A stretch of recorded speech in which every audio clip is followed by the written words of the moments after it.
hey, I want to record an update and go through Google Flow or VO3. I've sort of tried to stay away from this as it is really expensive. It's over $100 a month to use the software, but I have had a lot of requests to dig into it and to showcase it a bit. So I am going to highlight what I think it's you can best use it for within the workflow. So first, what you do is you just go ahead and you could type in Google Flow, and then you do have to sign up. And once you get here, you just go create with Flow, and then it'll pull up your past projects. So these are just past projects you could scroll through. So let's just pull up one of these. And then you have your project in here. So the thing that I found the best use for VO3 or Flow is to add dialogue to the characters. So that is something that I do think it's useful for. In terms of using it to generate images or adding motion to those images, I still feel Midjourney is a lot better for the image generation and Leonardo is a lot better for the motion generation. This might be able to substitute some of that, and you can play with it and see how you like it. But again, Midjourney is going to allow you to create those images consistently and also determine the style that you want across those images. So for example, I was able to generate this image and this image.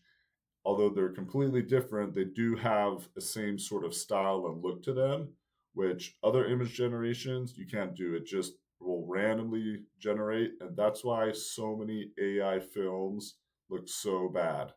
And that consistency and cohesiveness across your trailer or short film is going to be really what sets it apart.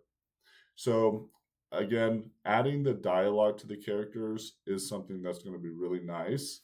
And so in order to do that, I'm just going to kind of walk you through how to do that.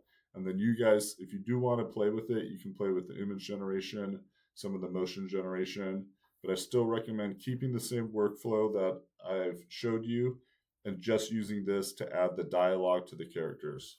Okay, so let's hop in. Okay, so what you do is first thing you do is come down here and it defaults to this VO3 fast.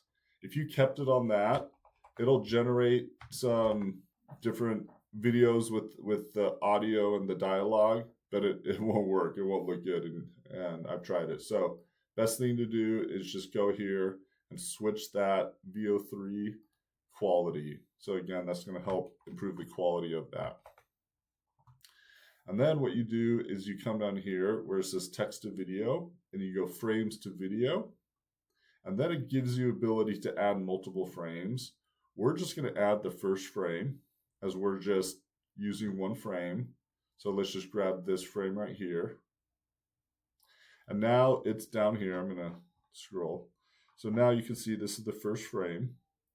And now what we want to do is describe what we want to happen. So we can say girl saying, and then quotes, I cracked the code. I'm in.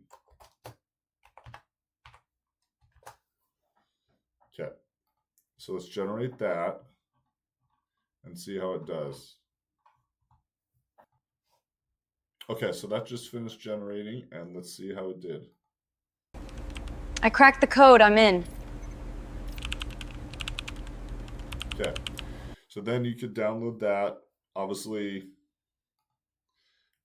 cut off that end part, and that's, again, what you'll get a lot of the time, especially if you do this fast setting right here. You'll get a lot of sort of funky things where they're looking right at you in the camera.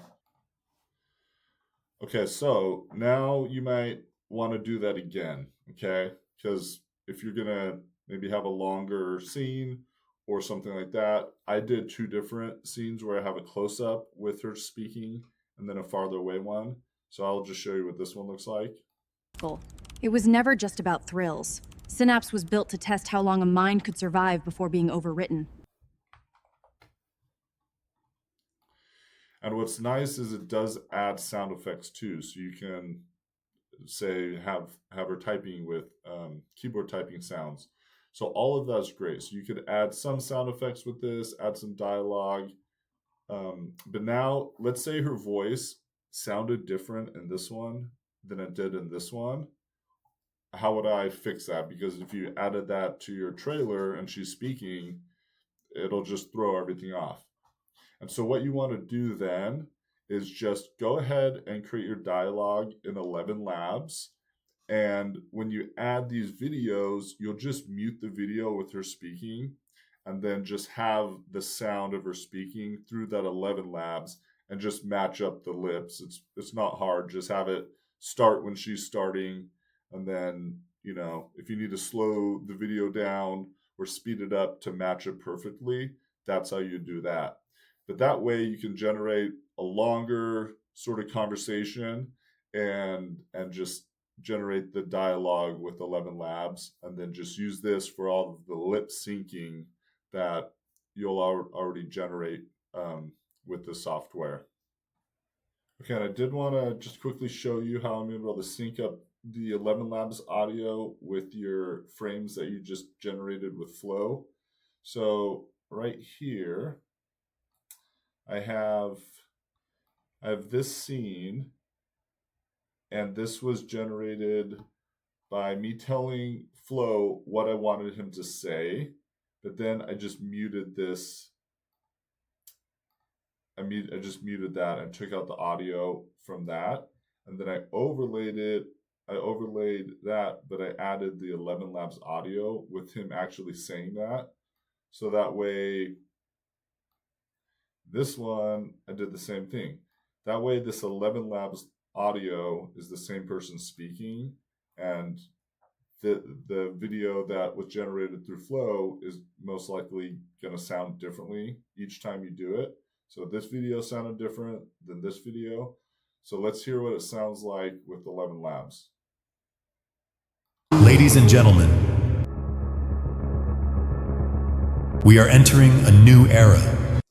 So that way I just used the same voice for his whole speech in 11 Labs, cut it up, and then just muted the dialogue that was generated, and then just slowed down or sped up just a touch to match the lips to the dialogue, and just play with it, and you should be able to make it look really good.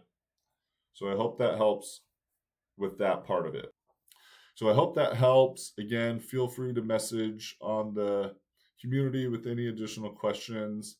And I hope this really helps, and I hope you enjoy making your short film or trailer.